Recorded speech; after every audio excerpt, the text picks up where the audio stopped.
Ten commandments 1956లో వచ్చిన ఈ భారీ బడ్జెట్ మూవీ హాలీవుడ్ చరిత్రలోనే వన్ ఆఫ్ ద గ్రేటెస్ట్ మూవీగా పేరు సంపాదించుకుంది. చాలా పెద్ద మూవీ ఇది. దాదాపు 4 అవర్స్ డ్యూరేషన్ ఉంటుంది. ఈ మూవీ చూస్తున్నప్పుడు నాకు ఇంట్రెస్టింగ్ అనిపించింది ఏంటంటే, ఈ మూవీకి అండ్ తెలుగులో వచ్చిన బాహుబలి మూవీకి కొన్ని సిమిలారిటీస్ మనకు కనిపిస్తాయి. అన్నదమ్ముల మధ్య థ్రోన్ కోసం జరిగే కాన్ఫ్లిక్ట్ సిమిలర్గా అనిపిస్తుంది. అండ్ బాహుబలి ది బిగినింగ్లో మనకి ఇంటర్వెల్ సీన్ ఉంటుంది కదా, ఆ విగ్రహం సీన్, అలాంటి సీన్ కూడా ఇందులో మనకు కనిపిస్తుంది. అండ్ వన్ మోర్ థింగ్ ఏంటంటే, శివగామి క్యారెక్టర్కి మూవీ అంతా ఒక డైలాగ్ ఉంటుంది, ఇది నా మాట, నా మాటే శాసనం అని. అలాంటి సిమిలర్ డైలాగ్ మనకి ఇందులో కూడా మనకి మూవీ అంతా వినిపిస్తూనే ఉంటుంది. అండ్ అంతేకాకుండా కొన్ని కొన్ని సెట్ పీసెస్ కానీ లేదంటే కెమెరా యాంగిల్స్ కానీ సిమిలర్గా అనిపిస్తాయి కొంతవరకు. సో ఈ మూవీ చాలా ఇన్స్పైర్ చేసినట్టే ఉంది రాజమౌళి గారిని బాహుబలి తీయడానికి. ఇంకా స్టోరీకి వెళ్ళిపోదాం. ఈ కథ 3000 సంవత్సరాల క్రితం ఈజిప్ట్లో మొదలవుతుంది. ఇజ్రాయెల్లో వచ్చిన విపరీతమైన కరువు కాటకాలు తట్టుకోలేక ఇజ్రాయెల్ నుంచి కొన్ని కుటుంబాలు ఈజిప్ట్కి వలసొచ్చి గూషన్ అనే ప్రాంతంలో స్థిరపడతారు. కొన్ని సంవత్సరాల తర్వాత వీళ్ళ జనాభా గూషన్లో విపరీతంగా పెరిగిపోతుంది. పెరిగిపోతున్న జనాభాను చూసి వీళ్ళు ఎప్పటికైనా మన రాజ్యానికి ప్రమాదం అని భావించి ఈజిప్ట్ రాజులు గూషన్లో నివాసం ఉంటున్న ఇజ్రాయెల్ ప్రజల్ని బానిసలుగా చేసుకుంటారు. ఈ బానిసల్ని హిబ్రూస్ అని పిలుస్తారు. వీళ్ళతో ఇటుకలు తయారు చేయిస్తూ, పిరమిడ్స్ లాంటి పెద్ద పెద్ద నిర్మాణాల్లో వీళ్ళతో పని చేయిస్తూ, వీళ్ళతో వెట్టి చాకిరీ చేయించేవారు. ఒకరోజు హిబ్రూస్ ఇళ్ల మీద ఒక తోకచుక్క పడుతుంది. ఇది గమనించిన ఈజిప్ట్ దేశం ప్రధాన జ్యోతిష్యుడు మహారాజుతో, ఈ తోకచుక్క మన దేశ నాశనాన్ని సూచిస్తోందని, మన శత్రువు పుట్టుకను సూచిస్తోందని, మన బానిసల్లో ఒక రక్షకుడు పుట్టబోతున్నాడని చెప్తాడు. దీంతో ఈజిప్ట్ మహారాజు హిబ్రూస్ లో ఉండే చంటి పిల్లల్ని ప్రతి ఒక్కరిని చంపేయమని ఆజ్ఞాపిస్తాడు. దీంతో అదే రోజు రాత్రి సైన్యం వెళ్లి హిబ్రూస్ లో ఉండే ప్రతి చంటి పిల్లాన్ని వెతికి చంపేసి మారణహోమం సృష్టిస్తారు. కానీ ఎషాబిల్ అనే ఒక ఆవిడ మాత్రం తన పిల్లాన్ని కాపాడుకోవడం కోసం తన కొడుకుని ఒక బుట్టలో పెట్టి నైల్ నదిలో వదిలేస్తుంది. దాన్ని అనుసరిస్తూ వెళ్ళు అని తన కూతురిని వెనకే పంపిస్తుంది. ఆ బుట్ట చాలా దూరం నీటిలో ప్రయాణించి అదే నదిలో స్నానం చేస్తున్న ఒక ఆమెకు దొరుకుతుంది.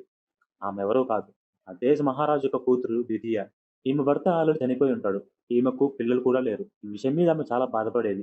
తనకు ఒక కొడుకు కావాలని ప్రతిరోజు కోరుకునేది. దీంతో ఆ బుట్టలో దొరికిన పిల్లాన్ని తన కొడుకుగా స్వీకరిస్తుంది. ఇది తనకు దేవుడిచ్చిన వరం అనుకుంటుంది. కానీ ద్వితీయ పక్కన ఉన్న ఆయా ఆ పిల్లాడితో పాటు ఉన్న ఒక వస్త్రాన్ని చూస్తుంది.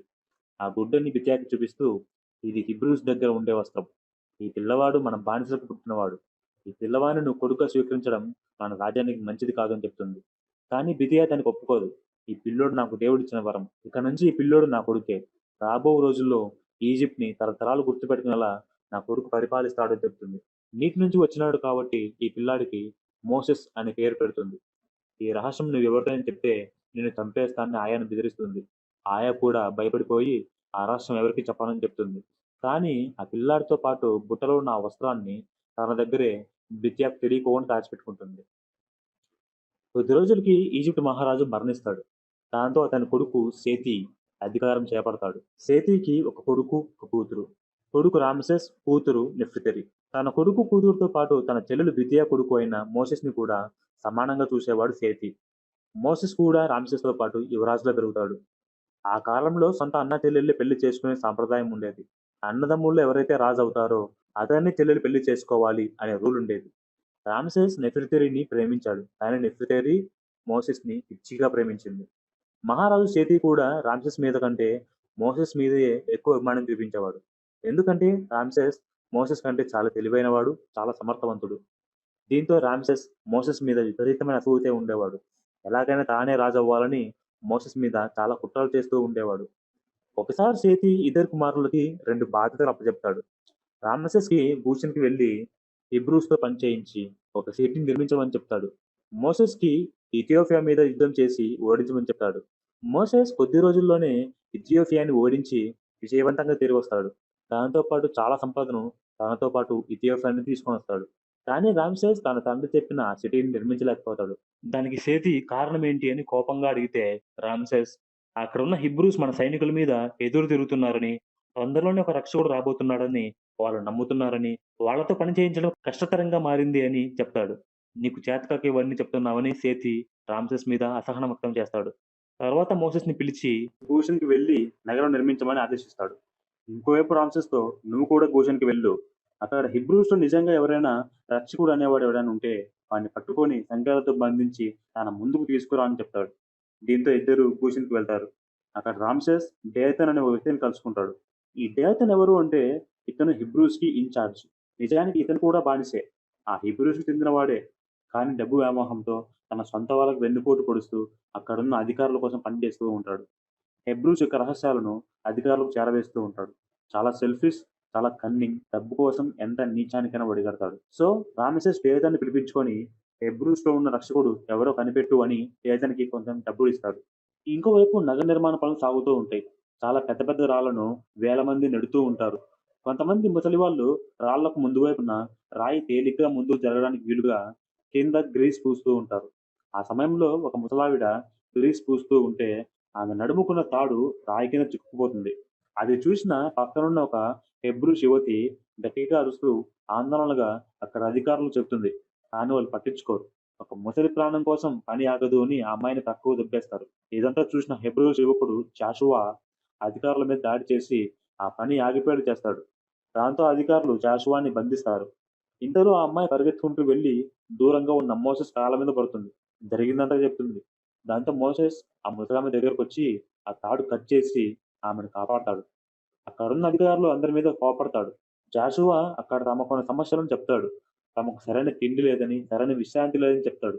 దాంతో మోసెస్ వాళ్లకు వారంలో ఒకరోజు సెలవిస్తాడు. ఇంకోవైపు రామ్సెస్ తీవ్రంగా వారిస్తున్నా కూడా వినకుండా ఆ బానిసలందరినీ వెంటబెట్టుకొని పోయి పక్కనే ఉన్న ధాన్యాగారం బద్దలు కొట్టి అందులో ఉన్న ధాన్యమంతా ఆ బానిసలకు పంచేస్తాడు. ఇలా హెబ్రూస్‌లో ఉన్న సమస్యలన్నీ పరిష్కరించి మోసెస్ వాళ్ళతో పని చేయిస్తాడు. దీంతో రామ్సెస్ మోసెస్ మీద విపరీతమైన పగ పెంచుకుంటాడు. దాని తర్వాత సేతి ఇద్దరికి కబురు పెడతాడు. దీంతో రామ్సెస్ వెళ్లి సేతిని కలుస్తాడు. సేతి ఆ రక్షకుడి గురించి అడిగితే దానికి రామ్సెస్ ఆ బానిసలకి ఎక్కడి నుంచో రక్షకుడు రావాల్సిన అవసరం లేదని, మోసెస్ వాళ్ళకు రక్షకుడిగా మారిపోయాడని చెప్తాడు. వాళ్ళకు వారంలో ఒకరోజు సెలవు ఇచ్చాడని, మన ధాన్యమంతా వాళ్ళకు పనిచేశాడని చెప్తాడు. మన రాజ్యానికి ఆర్థిక బలమైన ఇథియోపియా ఇప్పటికే మోసెస్ కంట్రోల్‌లో ఉంది. ఇప్పుడు గోషెన్‌లో ఉన్న బానిసలందరినీ తనకు అనుకూలంగా మార్చుకొని మీ మీద తిరుగుబాటుకు సిద్ధమవుతున్నాడు అని చెప్తాడు రామ్సెస్. ఇది విన్న చేతికి కూడా మోసెస్ మీద అనుమానం కలుగుతుంది. మోసెస్ కూడా ఇప్పుడు నా దగ్గరికి వస్తున్నాడు కదా! వీడికి జవాబు ఏం చెప్తాడో చూద్దాం అంటాడు చేతి. అసలు మోసెస్ ఇక్కడికొస్తే కదా మీకు ఆన్సర్ చేయడానికి అంటాడు రామ్సెస్. తాను కబురు పెట్టినా కూడా మోసెస్ రాలేదని చేతికి కోపమొస్తుంది. నేనే డైరెక్ట్‌గా గోషెన్‌కి వెళ్లి అక్కడ ఏం జరుగుతుందో చూస్తా అని గోషెన్‌కి బయలుదేరతాడు సేతి. ఇంకోవైపు నెఫ్లిగరీ రామ్సెస్ మీద ద్వేషం వెలగక్కుతుంది. సేతికి అబద్ధాలని చెప్పి నా నుంచి మోసెస్‌ని దూరం చేయాలని చూస్తున్నావు. నేను పెళ్లి చేసుకోబోయేది ఎప్పటికైనా మోసెస్‌నే అని చెప్తుంది. దానికి రామ్సెస్ నువ్వు నన్ను ఎంత ద్వేషించినా ఈ రాజ్యానికి రాజు అయ్యేది నేనే. నిన్ను పెళ్లి చేసుకున్నది కూడా నేనే అని చెప్పి వెళ్ళిపోతాడు. కోపంతో గోషెన్‌కి వెళ్ళిన చేతి అక్కడ నగర నిర్మాణాన్ని చూసి ఆశ్చర్యపోతాడు. తాను చూస్తుండగానే మోసెస్ అక్కడున్న హెబ్రూస్‌ని, అక్కడున్న అధికారులందరిని సమన్వయం చేస్తూ ఒక భారీ స్తూపాన్ని నిలబెడతాడు. అది చూసిన సేతి మోసెస్ పనితీరుకి చాలా ఇంప్రెస్ అయిపోతాడు.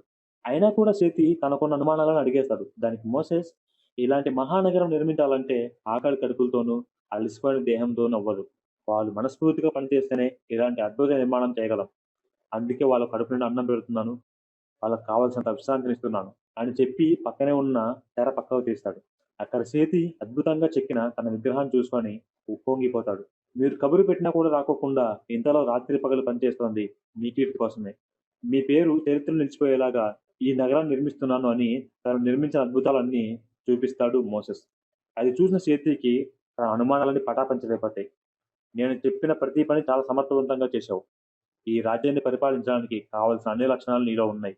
నా తర్వాత ఈజిప్ట్ నీదే అని చెప్పి సేతిని మెచ్చుకుంటాడు. మరోవైపు మోసెస్ మీద అనవసరమైన చాడీలని చెప్పినందుకు సేతి రామసెస్‌ని మందలిస్తాడు. దీంతో రామసెస్ మోసెస్ మీద రగిలిపోతాడు. కట్ చేస్తే ఈ విషయం తెలిసిన నెఫ్రితిరి ఆనందంగా మోసెస్‌తో తన పెళ్లికి రెడీ అవుతూ ఉంటుంది. ఇంతలో నెఫ్రితిరి దగ్గరకు ఆయా వచ్చి కలుస్తుంది. ఈ పెళ్లి అవ్వదు అని చెప్తుంది. ఇప్పుడు కూడా నేను నిజం చెప్పకపోతే చనిపోయిన ఈజిప్ట్ రాజులు సమాధుల్లోంచి ఏడుస్తారని, ఈజిప్ట్ రాజానికి నేను ద్రోహం చేయలేనని చెప్తుంది. ఏంటి ఆ నిజం అని నెఫ్రితిరి అడగ్గా ఆయా మోసెస్ హెబ్రీస్‌కి పుట్టినవాడని, రాజకుమారుడు కాదు అని చెప్తుంది. అది విన్న నెఫ్రితిరి విపరీతమైన కోపంతో ఇలాంటి అబద్ధాలు చెప్తే నిన్ను ఇక్కడే చంపేస్తా అని కోపగించుకొని నీ గురించి బితియాకు చెప్తానని అంటుంది. దీంతో ఆయా ఈ రహస్యం వెనుకున్న అసలు వ్యక్తే బితియానే. ఆ రోజు నదిలో తిరిగిన పిల్లాడిని తన కొడుకు లేరన్న బాధతో కొడుకుగా స్వీకరించింది. ఈ విషయం మోసెస్‌కు కూడా తెలియదని చెప్తుంది. దానికి సాక్ష్యంగా ఆ బుట్టలో దొరికిన గుడ్డను చూపిస్తుంది. ఇదంతా విన్న నెఫ్రితిరికి ఈమె చెప్తుంది నిజమే అర్థమవుతుంది. ఆ రోజు మీతో పాటు ఇంకా ఎవరున్నారని అడుగుతుంది. ఆ పిల్లాడితో పాటు ఒక పాప వెనకాలే వచ్చిందని, ఆ పాప ద్వారా మోసెస్ నిజమైన తల్లి యెషాబెల్‌ని కలిశామని చెప్తుంది. ఈ నిజం ఇంకా ఎవరికైనా తెలుసా అని అడుగుతుంది నెఫ్రితరి. లేదు. నాకు బిత్యాకు తప్ప ఎవ్వరికీ తెలియదని చెప్తుంది ఆయా. మోసెస్ హిబ్రూ అయినా కూడా నేను పెళ్లి చేసుకుంటాను. ఈ నిజం నీతోనే సమాధైపోవాలి అంటూ కోపంతో నెఫ్రితరి ఆయాని లాక్కెళ్ళి బాల్కనీ నుంచి కిందకు తోసేసి చంపేస్తుంది. ఈ తోపులాటలో ఆ గుడ్డ ఆ గదిలోనే పడిపోతుంది. అదే సమయంలో మోసెస్ వచ్చి నెఫ్రితరిని కలుస్తాడు. వాళ్ళు తమ పెళ్లి గురించి మాట్లాడుకుంటూ ఉండగా సర్వెంట్ ఒకామె వచ్చి ఏడుస్తూ ఆయా బాల్కనీ నుంచి పడిపోయి చచ్చిపోయిందని చెప్తుంది. కానీ నెఫ్రితరి ఆ సర్వెంట్ మీద కోప్పడి బయటకు వెళ్ళిపోయి నడుస్తుంది. అది చూసిన మోసెస్‌కి అనుమానం వస్తుంది. చిన్నప్పటి నుంచి పెంచిన ఆయ చనిపోతే నెఫ్రితరి ఎందుకు రియాక్ట్ అవ్వట్లేదు అని. ఇదే విషయం నెఫ్రితిని అడుగుతాడు. కానీ నెఫ్రితరి సైలెంట్‌గా ఉండిపోతుంది. అప్పుడే అతని గదిలో పడున్న ఆ గుడ్డ దొరుకుతుంది. హెబ్రూస్ వాడే ఈ గుడ్డ ఇక్కడెందుకు ఉంది అని అడుగుతాడు. ఆ ఆయ తెచ్చి ఉండొచ్చు అంటుంది నెఫ్రితరి. ఆమె హెబ్రూ కాదు కదా! ఆమె దగ్గర ఈ గుడ్డ ఎందుకుంది అని అడుగుతాడు. నెఫ్రితరి పొంతన సమాధానం చెప్తుంది. దాంతో మోసెస్‌కి అనుమానం ఇంకా పెరిగి నెఫ్రితరిని గట్టిగా అడుగుతాడు. దాంతో నెఫ్రితరి ఈ గుడ్డని ఆమె రాక్షసికి చూపించి నిన్ను నాశనం చేయాలని చూస్తోంది. అందుకే నేనే ఆమెను బాల్కనీ నుంచి తోసి చంపేశా అని చెప్తుంది.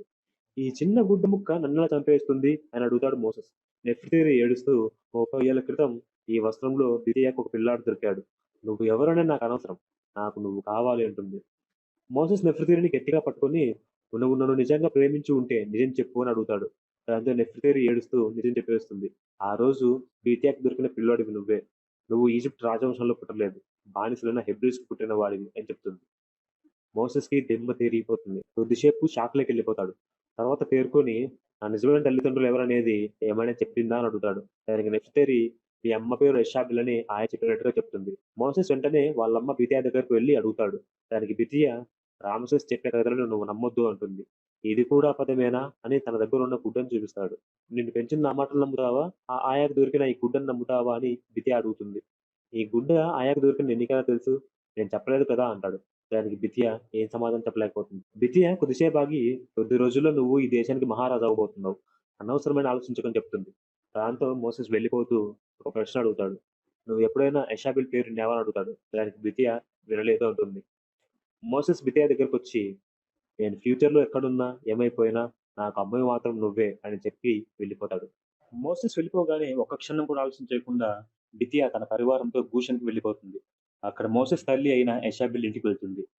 బితియాని చూడగానే యెషాబెల్ కూడా గుర్తుపడుతుంది. బితియా యెషాబెల్‌కి జరిగినదే చెప్తుంది. నేను మీ కుటుంబానికి ఫ్రీడమ్ ఇచ్చేస్తున్నానని, ఈ కూషని వదిలిపెట్టి తక్షణం వెళ్ళిపోవాలని కోరుతుంది. మొదట్లో యెషాబెల్ దానికి ఒప్పుకోదు. కానీ బితియా కొద్ది రోజుల్లో నీ కొడుకు ఈజిప్ట్‌కి రాజవుతున్నాడు. ఇప్పుడు మోసెస్ వచ్చి నిన్ను కలిసాడు అంటే అతడు కూడా మిగిలిన జీవితమంతా ఒక బానిసలాగా బతకాల్సొస్తుందని చెప్తుంది. దాంతో యెషాబెల్ కూడా అక్కడి నుంచి వెళ్ళిపోవడానికి ఒప్పుకుంటుంది. వెళ్ళిపోవడానికని సర్దుకుంటూ సిద్ధమవుతుండగా మోసెస్ తలుపు తీస్తాడు. మోసెస్‌ని చూసి బిత్తియా గడప దగ్గర అడ్డం పడిపోతుంది. లోపల నీకోసం బానిసత్వం తప్ప ఏమీ లేదు. ఇక్కడి నుంచి వెళ్ళిపోదాం పద అంటుంది. కానీ మోసెస్ బితియా మాటలు వినిపించుకోకుండా లోపలికొచ్చేస్తాడు. ఎదురుగా ఉన్న ఇషాబెల్‌ని చూసి, ఆ రోజు నేను ప్రమాదం నుంచి కాపాడిన ముసలావిడ ఈమె కదా అని గుర్తుపడతాడు. ఆమె దగ్గరకొచ్చి, నువ్వే కదా నా కన్నతల్లివి నిజం చెప్పు అని అడుగుతాడు. దానికి ఇషాబెల్, నువ్వు నా కొడుకువి కాదు. నా కొడుకు అంటే బానిస అయి ఉండాలి. ఈ దేశానికి యువరాజువి. నువ్వు నా కొడుకు ఎలా అవుతావు అంటుంది. నువ్వు ప్రార్థిస్తున్న నీ దేవుడి పేరు మీద ఒట్టేసి నిజం చెప్పు అంటాడు మోసెస్. దానికి ఇషాబెల్, మా దేవుడికి పేరు లేదు అంటుంది. సరే, నా కళ్ళలోకి చూసి నేను నీ కొడుకుని కాదు అని చెప్పు అంటాడు. ఆ పని ఇషాబెల్ చేయలేకపోతుంది. మోసెస్‌ని పట్టుకొని ఏడ్చేస్తుంది. దాంతో మోసెస్‌కి నిజం తెలిసిపోతుంది. దాని తర్వాత బితియా మోసెస్‌కి ఎన్నో రకాలుగా చెప్పి చూస్తుంది. బతిమాలుతుంది. నీ కోసం సింహాసనం ఎదురు చూస్తోంది. నీ కోసం రాజభోగాలు ఎదురు చూస్తున్నాయి. ఇంతవరకు నీతో ఉన్న మా గురించి ఆలోచించు. నా మాట విని వచ్చెయి అంటుంది. కానీ మోసెస్ ఒప్పుకోడు. నా జీవితానికి అర్థం తెలియాలి అంటే నేనెవరిగా పుట్టానో అలానే జీవించాలి. నేనిక్కడే ఉంటానని చెప్తాడు. నన్ను క్షమించు అమ్మా అని చెప్పి అక్కడి నుంచి బితియాని పంపించేస్తాడు.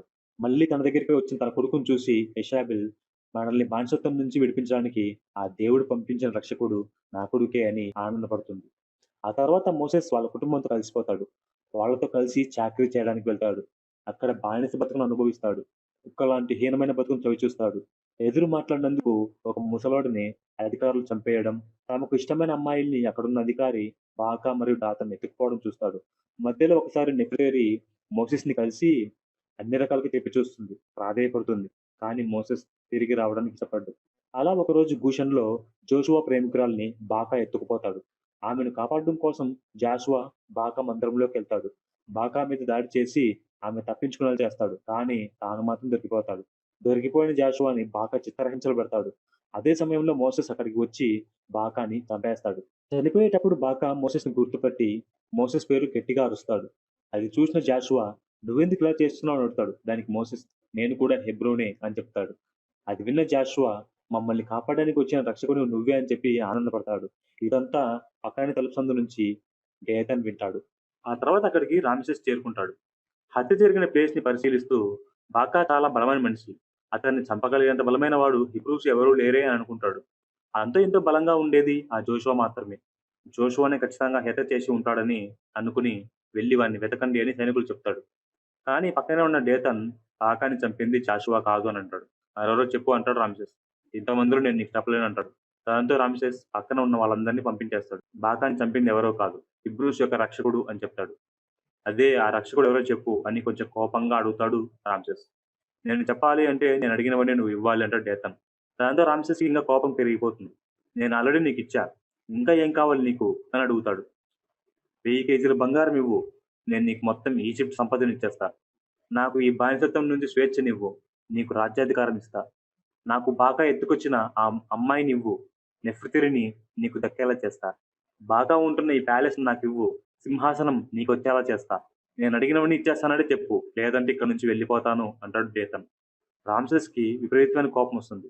ఆ కోపంతో డేతన్ కంఠం మీద కత్తి పెట్టి చెప్తాడు. "నువ్వు చెప్పే ఆన్సర్ వల్ల నువ్వు చెప్పినవన్నీ నాకు దక్కితే నువ్వు అడిగినవన్నీ నేను ఇచ్చేస్తా. కానీ ఏదైనా అబద్ధం చెప్పావంటే మాత్రం ఇక్కడే చంపేస్తా" అంటాడు. "దీనికి నువ్వు ఒప్పుకుంటావా?" అని అడుగుతాడు. "సరే నేను ఒప్పుకుంటున్నా" అని డేతన్ నిజం చెప్పేస్తాడు. రక్షకుడు ఎవరో కాదు మోసెస్సే. బాగాని చంపింది కూడా మోసెస్సే అని చెప్తాడు. రామ్సెస్‌కి ఏం అర్థం కాదు. ఒక ఈజిప్షియన్ రాజవంశంలో పుట్టినవాడు, అందులోనూ త్వరలోనే రాజవబోతున్న మోసెస్ ఎందుకు బాకాని చంపుతాడు? ఆ బానిసలకి ఎందుకు రక్షకుడవుతాడు అని అడుగుతాడు రామ్సెస్. దానికి డేతన్ అసలు మోసెస్ ఈజిప్షియనే కాదు. ఒక హీబ్రూ. బానిసలకు పుట్టినవాడు అని చెప్పేస్తాడు. అది విన్న రామ్సెస్‌కి దిమ్మ తిరిగిపోతుంది.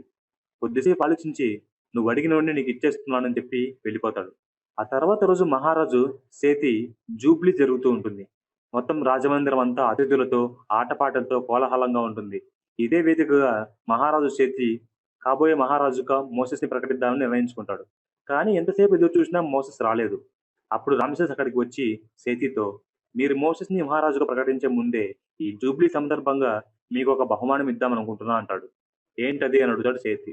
"మీరడిగిందే. హిబ్రూస్ యొక్క రక్షకుడు, మన రాజ్యానికి ద్రోహం చేసిన వాడు దొరికాడు. ప్రవేశపెట్టమంటారా?" అని అడుగుతాడు రామ్సెస్. "ఎవడా రక్షకుడు? ప్రవేశపెట్టు" అని కోపంగా అంటాడు సేతి. "ప్రవేశపెట్టండి" అని పక్కన ఉన్న సైనికులతో రామ్సెస్ అనగానే, ఎదురుగా సంకెళ్లతో బంధించి ఉన్న మోసెస్‌ని తీసుకొని వస్తారు. మోసెస్ రాజద్రోహం చేస్తున్నాడని, ఈజిప్ట్ నాశనం చేస్తున్నాడని నేను ఆల్రెడీ మీకు చెప్పాను. కానీ మీరు నమ్మలేదు. ఈరోజు మన అధికారి బాకాని చంపి రాజద్రోహం చేశాడు. ఆ రోజు తోకచుక్క చెప్పిన ఆ రక్షకుడు వీడే అంటాడు రామ్సెస్. "అసంభవం. ఈజిప్ట్ యువరాజు హెబ్రూస్‌కి ఎందుకు రక్షకుడవుతాడు" అని అడుగుతాడు సేతి. "అసలు మోసెస్ మన రాజవంశంలోనే పుట్టలేదు. మీ చెల్లికి పుట్టినవాడు కాదు. మన బానిసలకి హెబ్రూస్‌కి పుట్టినవాడు" అని అంటాడు రామ్సెస్. సేతి ఈ మాటలు భరించలేకపోతాడు. నేను ఇంతగా అభిమానించిన మోసెస్ మన బానిసలకు పుట్టినవాడు అని తెలిసి తట్టుకోలేకపోతాడు. ఎవరూ మాట్లాడొద్దు అని సైగ చేసి, "మోసెస్ నువ్వు చెప్పు. నేను నీ మాట నమ్ముతాను. ఇదంతా నిజం కాదు అని చెప్పు" అని అంటాడు. "నేను ఇషాబెల్ అమ్రామ్‌కి పుట్టిన వాడిని. నేను హీబ్రూని" అని చెప్తాడు మోసెస్. సేతి లేచి కోపంగా మోసెస్ దగ్గరకు వెళ్తూ ఉంటే, బిత్యా కాళ్ళ మీద పడిపోతుంది. "మిమ్మల్ని మోసం చేసింది నేను. మోసెస్‌కి ఏం తెలియదు" అని బతిమాలుతుంది. "నా జీవితంలో మళ్ళీ నీ ముఖం చూడాలనుకోవట్లేదు. వెళ్ళిపోను" అంటాడు సేతి. మోసెస్ దగ్గరకొచ్చి, "నువ్వెవరు? ఏం చేశావో? వాళ్ళు నీ గురించి ఏమంటున్నారో నాకనవసరం. ఇప్పుడు చెప్పు. నేను ద్రోహం చెయ్యను అని చెప్పు. ఆ హెబ్రూస్ అందరితో కలిసి నాకు వ్యతిరేకంగా తిరుగుబాటు చెయ్యను అని చెప్పు" అని అంటాడు సేతి. "మీరు భయపడుతున్న రక్షకుడినైతే నేను కాదు. ఒక సాధారణ వ్యక్తిగా హెబ్రూస్‌ని బానిసత్వం నుంచి విడిపించడం నా వల్ల అవ్వదు. కానీ నాకలాంటి అవకాశం వస్తే నేను చేస్తాను" అని అంటాడు మోసెస్. "ఎందుకిలా చేస్తున్నావు? నేను నీకేమన్యాయం చేశాను? నా తర్వాత రాజుని చేద్దామనుకున్నా. ఈరోజు నాకు నువ్వు నమ్మకద్రోహం చేశావు" అని అంటాడు సేతి. "లేదు. మీరే హెబ్రీస్‌కి అన్యాయం చేస్తున్నారు. ఒక హెబ్రూగా నేను ఏం చేయాలో అదే చేస్తా" అని అంటాడు మోసెస్. అది విన్న సేతి మనసు ముక్కలైపోతుంది. సరే, ఒక ఈజిప్షియన్‌గా నేను కూడా ఏం చేయాలో అదే చేస్తా అని రామ్సెస్ దగ్గరికి వెళ్లి అతని చేతిలో నెఫ్రితిరి చేతిని పెట్టి, "రామ్సెస్, ఈజిప్ట్ నీదే" అని ప్రకటిస్తారు. నెఫ్రితిరి బాధతో మోసెస్ కాళ్ళ మీద పడిపోతుంది. రామ్సెస్ వచ్చి నెఫ్రితిరిని వెనక్కు లాగేస్తాడు. "ఈ రాజద్రోహికి ఎటువంటి చావుని శిక్షగా వేద్దామని" అడుగుతాడు రామ్సెస్. "నీ ఇష్టం" అని చెప్తాడు సేతి. మోసెస్ని తీసుకుపోతూ ఉండగా సేతి ఒక శాసనం ప్రకటిస్తాడు.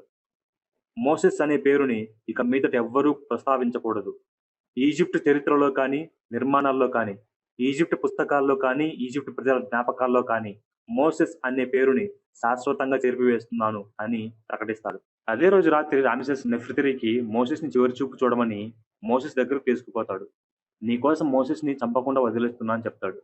ఇంకోవైపు గూషన్‌లో డేటన్‌కి రామ్సెస్ తను కోరిందల్లా ఇచ్చేస్తాడు. గూషన్‌కి గవర్నర్ చేస్తాడు. చివరికి డేటన్ అడిగిన అమ్మాయిని కూడా ఇచ్చేస్తాడు. ఆ తర్వాత రామ్సెస్ మోసెస్‌కి శిక్ష అమలు చేస్తాడు. తాను చంపకుండా మోసెస్ తనకు తానే ఆకలితో అలమటించి భయంకరమైన చావును చూడాలి అని ఒక్కరోజు సరిపడా ఆహారం మాత్రమే ఇచ్చి ఎడారిలో వదిలేస్తాడు. ఎడారి వైపు ఒంటరిగా నడుస్తున్నాడు మోసెస్. నీళ్లు లేవు, ఆహారము లేదు. దహించే ఎండ, మండించే ఇసుక, చెవులు కొరికే గాలులు. కాళ్ళు రక్తం కారినా, శరీరం అలసిపోయినా అతను ఆగలేదు. ఎక్కడికి పోతున్నాడో తెలీదు. పగలైనా, రాత్రైనా ప్రయాణం ఆపలేదు. నడిచి, నడిచి అలసిపోయాడు. చివరికి ఒక్క అడుగు కూడా ముందుకు వేయలేని పరిస్థితి చేరుకుంటాడు. అయినా కూడా శరీరాన్ని ఈడ్చుకుంటూ పోతాడు. తన శరీరంలో సత్తువ మొత్తం అయిపోయినా, తనకు చావు దగ్గర పడుతున్న ఆ క్షణం ఒక గొర్రె మెడలో ఉన్న గంట శబ్దం వినపడుతుంది. అటు చూడగానే కొంచెం దూరంలో ఒక తాటి చెట్టు కనబడుతుంది. మోసెస్‌కి కొత్త జీవితం చిగురిస్తుంది. చెట్టు కింద పడిన తాటికాయల్ని అన్ని తినేస్తాడు. అతను చేరుకున్నది మిడియన్ అనే ఒక ప్రాంతం. అక్కడే గొర్రెలు కాసుకునే అమ్మాయిల గుంపు అతన్ని చూస్తారు. అదే సమయంలో అక్కడికి కొంతమంది ఆకతాయిలొచ్చి ఆ అమ్మాయిల్ని అల్లరి చేస్తారు. ఆ ఆకతాయిల్ని కొట్టి మోసెస్ అమ్మాయిల్ని కాపాడతాడు. ఆ ఏడుగురు అమ్మాయిలు కూడా మిడియం ప్రాంతానికి చెందిన షేక్ కూతుర్లు. వీళ్ళందరూ మోసెస్‌ని వాళ్ళ నాన్న దగ్గరకు తీసుకెళ్తారు. వాళ్ళ కూతుర్లను కాపాడినందుకు కృతజ్ఞతగా మోసెస్‌కి షేక్ వాళ్ళ దగ్గరే ఆశ్రయం ఇస్తాడు. అదే ప్రాంతంలో సైనై మౌంటైన్ అనే ఒక పెద్ద కొండ ఉంటుంది. దాని మీద వాళ్ళ పేరు లేని దేవుడు ఉన్నాడని అక్కడున్న వాళ్ళు నమ్ముతారు. ఆ కొండ కిందే గొర్రెల కాపరిగా మారి మోసెస్ కొత్త జీవితం మొదలుపెడతాడు. చాలా తొందరగానే అక్కడ వాళ్ళతో కలిసిపోతాడు. అతనికున్న తెలివితేటలు ఉపయోగించి షేక్‌కి వ్యాపారంలో మంచి లాభాలు తెచ్చిపెడతాడు. మోసెస్ నడవడిక, తెలివితేటలు చూసిన షేక్ తన ఏడుగురు కూతుర్లలో ఒకరిని పెళ్లి చేసుకోమని ఆఫర్ చేస్తాడు. 6 మంది కూతుర్లు వచ్చి అతని ముందు డాన్స్ చేసి మోసెస్‌ని ఆకర్షించాలనుకుంటారు. కానీ మోసెస్ ఎవరిని ఎంచుకోడు. అందరిలో పెద్దమ్మాయి, అందరి ముందు డాన్స్ చేయడానికి ఇష్టపడిన అమ్మాయి, తనకు గొర్రెలు ఎలా కాయాలో నేర్పిస్తున్న సెఫోరాని సైనై మౌంటైన్ సాక్షిగా పెళ్లాడతాడు. మిడియన్‌లోనే సెటిల్ అయిపోతాడు. కొన్ని సంవత్సరాల తర్వాత ఈజిప్ట్ మహారాజు సేతి ఆరోగ్యం దెబ్బతిని డెత్ బెడ్ మీద ఉంటాడు. ఇంకా ఎక్కువ సేపు బతకను అని సేతికి అర్థమవుతుంది. ఇక ఈ ఈజిప్ట్ బాధ్యత పూర్తిగా నీదే అని తన చేతిలో ఉన్న కత్తిని రామ్సెస్‌కి అప్పచెప్తాడు. చివరిలో చనిపోతూ కూడా మోసెస్‌ని గుర్తు చేసుకొని బాధపడుతూ మోసెస్ పేరు పలుకుతూ చనిపోతాడు. కొన్ని సంవత్సరాలకి మోసెస్‌కి కొడుకు పుడతాడు. కుటుంబాన్ని చూసుకుంటూ మోసెస్ మిడియన్‌లోనే చాలా సంవత్సరాలు సాధారణ జీవితం గడుపుతూ ఉంటాడు. ఆ తర్వాత ఒకరోజు సెఫోరా ఒక కొత్త వ్యక్తిని చూస్తుంది. అదే విషయం వచ్చి మోసెస్‌కి చెప్తుంది. మోసెస్ వెళ్లి చూస్తే అదెవరో కాదు, జోషువా. బాకాని చంపాలని నన్ను ఇంకా కఠినమైన పనులు చేసే ప్రాంతానికి తరలించారని, అక్కడ ఎవరో వర్తకుడు నీ గురించి చెప్పాడని, అందుకే నిన్ను వెతుక్కుంటూ అక్కడి నుంచి పారిపోయి వచ్చానని మోసెస్‌కి చెప్తాడు. సరే, ఇక్కడే మాతో ప్రశాంతంగా ఉండిపో అని చెప్తాడు మోసెస్. నేను ప్రశాంతంగా ఉండిపోవడానికి రాలేదు. నిన్ను తీసుకోవడానికొచ్చా. హిబ్రూస్ కోసం పుట్టిన రక్షకుడు నువ్వే. మమ్మల్నందరినీ బానిసత్వం నుంచి బయటకు తీసుకొచ్చే బాధ్యత నీదేనంటాడు. దానికి మోసెస్, నేను మీ రక్షకుడిని కాదు. నాకంత బలం లేదు అని జాషువాకి చెప్తాడు. నేనొక సాధారణమైన మనిషిని. నా వల్ల అవ్వదు అని చెప్తూ ఉండగానే మోసెస్‌కి దూరంగా ఆ సైనై కొండ మీద అగ్గితో మండుతున్న ఒక పొద కనబడుతుంది. అదేంటో చూసి వస్తానని చెప్పి మోసెస్ కొండపైకి వెళ్తాడు. చాలా కష్టపడి నడుచుకుంటూ వెళ్ళిన తర్వాత ఆ అగ్ని దగ్గరికి చేరుకుంటాడు. అప్పుడే అతనికి ఆ మండుతున్న పొద నుంచి ఒక వాయిస్ వినపడుతుంది. మోసెస్, నేను మీ తండ్రుల యొక్క దేవుణ్ణి. నేను ఈజిప్ట్‌లో ఉన్న హెబ్రూల ఆర్తనాదాలు విన్నాను. వాళ్ళని బానిసత్వం నుంచి విడిపించడానికి నిన్ను పంపిస్తున్నానని చెప్తాడు. నేనొక సాధారణ మనిషిని. అసలు నా వల్ల ఏమవుతుంది అని అడుగుతాడు మోసెస్. నువ్వేం భయపడకు. ఈ ప్రయాణంలో నేను నీతోనే ఉంటాను. నేను నీకు మార్గదర్శనం చేస్తాను. భయపడకుండా వెళ్ళు అని చెప్తాడు. అందరిని తీసుకొని ఈ కొండ దగ్గరికి తీసుకురా. నేను వాళ్ళ హృదయాల్లో నా ఆజ్ఞలు పొందుపరుస్తాను అని చెప్తాడు. నువ్వు ఎవరు అని అడిగితే నేను నీ పేరు ఏమని చెప్పాలని అడుగుతాడు మోసెస్. నేనంటే నేనే. అదే చెప్పు అని వాయిస్ వినపడుతుంది. మోసెస్ కిందికి వస్తాడు. అతడు వచ్చేటప్పటికి అతని ఆహార్యం అంతా మారిపోయి ఉంటుంది. తన భార్యకి, జోషువాకి జరిగిందంతా చెప్తాడు. హిబ్రూస్‌ని విడిపించడానికి ఈజిప్ట్‌కి వెళ్దాం పదా అని చెప్తాడు. దాంతో జాషువా ఆనందపడిపోతాడు. మన వాళ్ళకి కావాల్సిన ఆయుధాలు ఇక్కడి నుంచి తీసుకుపోదాం అంటాడు. మనకు ఏ ఆయుధాలు అవసరం లేదు. ఈ పోరాటంలో గెలవడానికి ఆ దేవుడు నాకిచ్చిన ఆయుధం ఇదే అని మోసెస్ తన చేతిలో ఉన్న కర్రను చూపిస్తాడు. మోసెస్ తిరిగి ఈజిప్ట్‌లో అడుగుపెడతాడు. ఆ రోజు సామంతరాజులందరూ వచ్చి మహారాజు రామ్సేస్‌ని కలుస్తూ ఉంటారు. వాళ్ళతో పాటు మోసెస్ కూడా వెళ్తాడు. నేరుగా తన ముందుకే వెళ్లి నిల్చుంటాడు. రామ్సేస్, నెఫ్రితిరి ఇద్దరు మోసెస్‌ని గుర్తుపడతారు. "నేను హెబ్రూస్ తరపున ఆ దేవుడి మాట నీకు చెప్పడానికొచ్చా. మా హీబ్రూస్‌ని వెళ్ళనివ్వు" అని చెప్తాడు. "నాకు మీ దేవుడు తెలియదు. మీ హీబ్రూస్‌ని వెళ్ళనివ్వను" అంటాడు రామ్సెస్. అతని చేతిలో ఉన్న కర్రని పాముగా మార్చి దేవుడి మహిమ చూపించాలనుకుంటాడు మోసెస్. అయితే రామ్సెస్ నవ్వి, "ఇదేనా మీ దేవుడి మహిమ? ఈ చీప్ ట్రిక్స్ నేర్చుకొని వచ్చావా?" అని అడుగుతాడు. "నీ దేవుడి మహిమ నిరూపించుకోవడానికి నీకు, హీబ్రూస్‌కి ఒక పరీక్ష పెడతా. రేపటి నుంచి ఇటుకల ఉత్పత్తి రెట్టింపు అవ్వాలి. ఒకవేళ అవ్వలేదా తినడానికి తిండి కూడా ఉండదు. నిరూపించు నీ దేవుని మహిమ" అని అవహేళన చేసి పోతాడు. ఈ విషయం తెలిసిన హెబ్రూస్, "నీ వల్ల మాకు పనిభారం ఇంకా పెరిగింది" అని హెబ్రూస్ దారికి ప్రయత్నిస్తారు. దేవుడి మహిమని ఇలా కర్రను పామును చేయడం లాంటి అల్పమైన చర్యకు వాడినందుకు మోసెస్ తనలో తానే పశ్చాత్తాపపడతాడు. ఆ తర్వాత రామెసెస్ నైలు నదికి ఘనంగా పూజలు చేస్తున్నప్పుడు అక్కడికి వెళ్లి నైల్ నదిలో ఉన్న నీరు అంతటిని రక్తంలా మార్చేస్తాడు మోసెస్. దీంతో ఈజిప్ట్ దేశానికి అంతటికి 7 రోజుల పాటు తాగడానికి నీరు కూడా దొరకదు. ఆ నదిలో ఉండే జీవరాశులను చచ్చిపోయి రాజ్యంలో అనేక అంటువ్యాధులు వ్యాపిస్తాయి. ప్రజలందరూ వచ్చి వేడుకున్నా కూడా రామ్సెస్ చెల్లించడు. ప్రకృతి వైపరీత్యం వల్ల ఇలా జరిగింది అని, దీనికి మోసెస్ చేతికర్ర కారణం కాదు అని వాదించి, "ఇక్కడి నుంచి నువ్వు వెళ్ళిపోతే నీకే మంచిది" అని మోసెస్‌కి చెప్తాడు. దాంతో మోసెస్, "ఇవన్నీ దేవుడి మహిమలని నీకు ఇప్పుడు అర్థమవుతుంది" అంటూ ఆకాశంలోకి చూస్తూ, ఆకాశం నుంచి మంచుగడ్డల వర్షం పడుతుంది. ఆ పడిన మంచుగడ్డలు భగభగ మండుతాయి. 3 రోజుల పాటు ఈజిప్ట్‌లో సూర్యుడు ఉదయించడు అని చెప్పి వెళ్ళిపోతాడు. మోసెస్ చెప్పినట్టుగానే అన్నీ జరుగుతాయి. మంత్రులందరూ కలిసి రామ్సెస్‌ని బ్రతిమాలుతారు. "ప్రపంచంలో ఏ దేశంతో అయినా మనం యుద్ధం చేయగలం. కానీ దేవుడితో మనం యుద్ధం చేయలేం. మన ప్రజల కోసమైనా ఆ బానిసలని వదిలేయండి" అని మంత్రులందరూ కోరతారు. చివరికి రామ్సెస్ ఒప్పుకుంటాడు. వాళ్ళని విడుదల చేస్తున్నట్టు ఒక పత్రం రాయమని చెప్తాడు. ఇంకోవైపు మోసెస్‌కి కబురు పెడతాడు. ఈ మధ్యలోనే నెఫ్రితిరి వచ్చి, "ఈ రోజు నువ్వు బానిసలకే బానిసయ్యావు. పక్క దేశాల వాళ్ళు నిన్ను చూసి నవ్వుకుంటారు. నీ కొడుకు నిన్ను చీత్కరించుకుంటాడు. నువ్వు వాళ్ళను భయపడి వదిలేస్తే" అని చెప్పి రామ్సెస్‌ని రెచ్చగొడుతుంది. ఇంతలో మోసెస్ వస్తాడు. అతని కళ్ళ ముందే కోపంతో ఆ పత్రాన్ని కాళ్ళతో తొక్కి, "నేను నీ మంత్రాలకు భయపడను. ఇంకొక్కసారి ఇలాంటివి మా మీద ప్రయోగిస్తే ఈసారి మీ రక్తంతో నైల్ నది ఎర్రగా మారుతుంది. మీ హీబ్రూస్‌కి ఎటువంటి శిక్ష వేస్తానో నువ్వు ఊహించలేవు" అని మోసెస్‌తో కోపంగా చెప్పాడు. దాంతో మోసెస్, "దయచేసి అనవసరం నిర్ణయాలు తీసుకోకు. నువ్వు మమ్మల్ని ఏం చేయాలనుకుంటున్నావో అదే నీకు జరుగుతుంది. ఇది దేవుడి మాట. త్వరలోనే మాకు స్వేచ్ఛనిస్తావని భావిస్తున్నా" అంటూ అక్కడి నుంచి వెళ్ళిపోతాడు. మోసెస్ వెళ్ళిపోయిన తర్వాత రామెసెస్ ఒక ఘోరమైన నిర్ణయం తీసుకుంటాడు. గోషెన్‌లో ఉన్న హెబ్రూస్ యొక్క ప్రతి కుటుంబంలోని పెద్ద కొడుకుని చంపేయండి.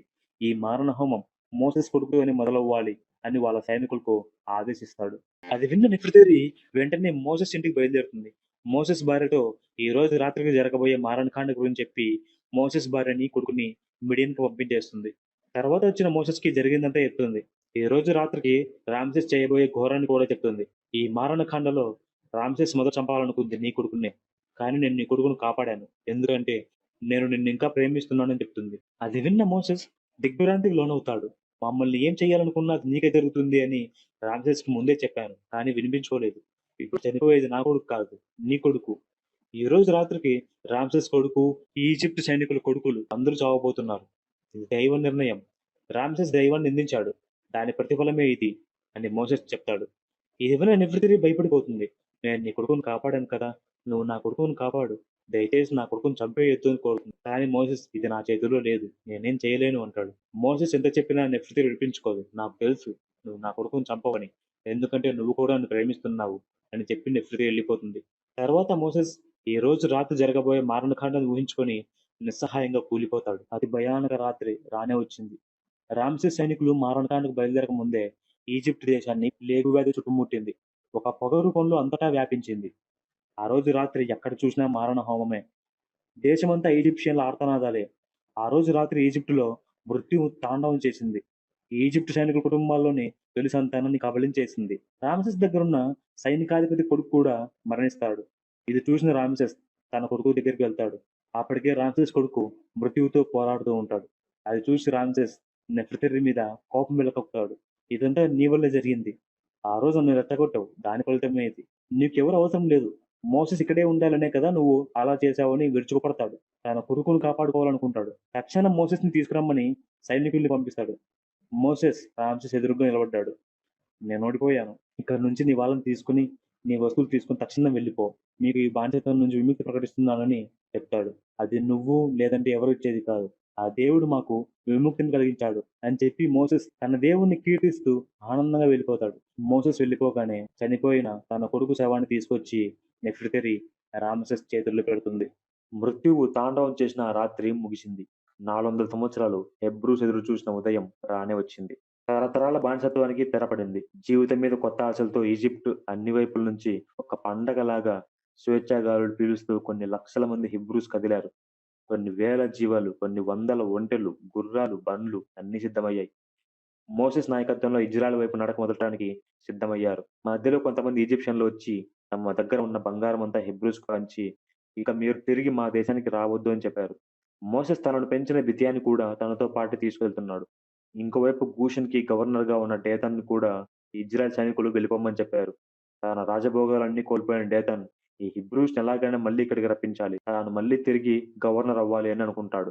అలాంటి అవకాశం కోసం ఎదురు చూస్తూ ఉన్నాడు.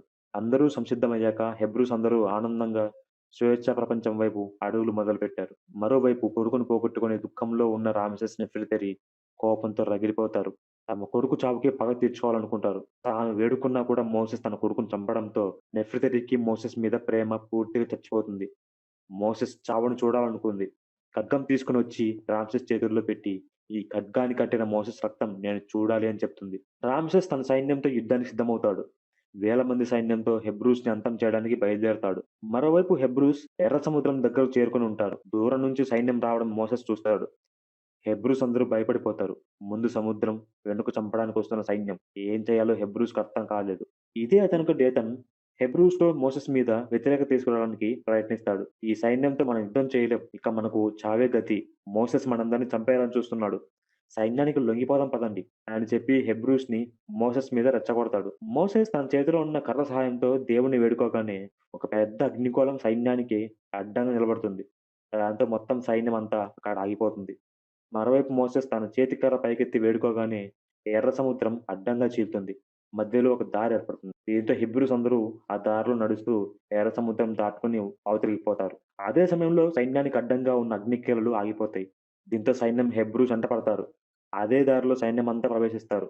దారి మధ్యలోకి రాగానే మోసెస్ మరోసారి వేడుకుంటాడు. దీంతో సముద్రం మొత్తం యథాస్థితికొస్తుంది. ఆ దారిని మొత్తం నీటితో నింపేస్తుంది. దాంతో రామ్సెస్ సైన్యమంతా ఎర్ర సముద్రంలో గల్లంతైపోతారు. ఏ ఒక్కరు కూడా మిగలరు. రామెసెస్ ఒక్కడే మిగిలిపోతాడు. ఓటమి భారంతో రాజ్యానికి ఒక్కడే తిరిగి వస్తాడు. రామెసెస్ నెఫ్రితిరి మోసెస్‌ని ఏం చేయలేక ఓటమిని ఒప్పుకొని కుమిలిపోతారు. ఎన్నో రోజులు ప్రయాణించాక హెబ్రూస్ అందరూ సైనాయి కొండ దగ్గరకు చేరుకుంటారు.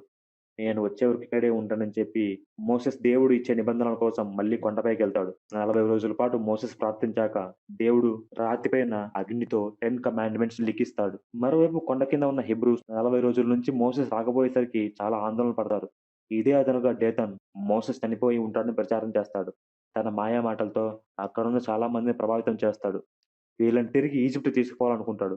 ముందుగా వీళ్ళకి ఈజిప్ట్‌లో ఉన్న దేవుడిని పోలిన దేవుడిని ఇంకొకరిని క్రియేట్ చేయాలనుకుంటాడు.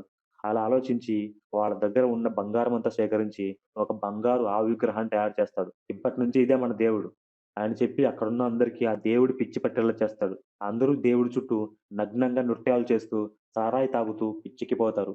ఒక అమ్మాయిని ఆ దేవునికి బలి ఇవ్వడానికి సిద్ధమవుతారు. అదే సమయంలో ఆ రాతి పలకలను తీసుకొచ్చిన మోసెస్ కిందికొస్తాడు. అక్కడ జరుగుతున్న అకృత్యాలను చూసి పట్టరాని కోపంతో, "ఈ నిబంధనలు మీలాంటి పాపాత్ముల కోసం కాదు" అంటూ తన చేతిలో ఉన్న రాతి పలకలను ఆ విగ్రహం మీదకి విసిరి కొడతాడు. రాతి పలకలు పడిన చోట భూమి బద్దలైపోయి భూమి చీలుతుంది. డేతన్‌తో పాటు ఎవరైతే ఆ పాపాలను ఉసిగొల్పారో వాళ్ళందరూ ఆ చీలికలో పడి మరణిస్తారు. మిగిలిన వాళ్ళందరి కోసం మోసెస్ మళ్ళీ కొండెక్కి తిరిగి నిబంధనలను రాతి పలకలు తీసుకొస్తాడు. దాంతో పాటు దేవుడు అందరిని జోర్డాన్ దగ్గర ఉన్న ప్రామిస్డ్ ల్యాండ్స్ దగ్గరికి వెళ్ళమని చెప్తాడు. చేసిన పాపాల మూలంగా హీబ్రూస్ అందరూ ఆ ల్యాండ్‌కు చేరుకోవడానికి 40 రోజులు ప్రయాణించాల్సొస్తుంది. మోసెస్ కూడా వృద్ధాప్యంలోకొచ్చేస్తాడు. తాము వెతుకుతున్న ఆ ప్రామిస్డ్ ల్యాండ్ దూరం నుంచి కనపడగానే మోసెస్ ఆగిపోతాడు. తన దగ్గర ఉన్న గ్రంథాల్ని, నిబంధనల్ని తన వాళ్ళకిచ్చి, "మీరు ఆ ల్యాండ్‌కి వెళ్లి ఈ నిబంధనలు అనుసరిస్తూ న్యాయంగా, స్వేచ్ఛగా బతకండి" అని చెప్పి అందరిని విడిచిపెట్టి తాను ఒక్కడే తన దైవం దగ్గరికి వెళ్ళిపోతాడు.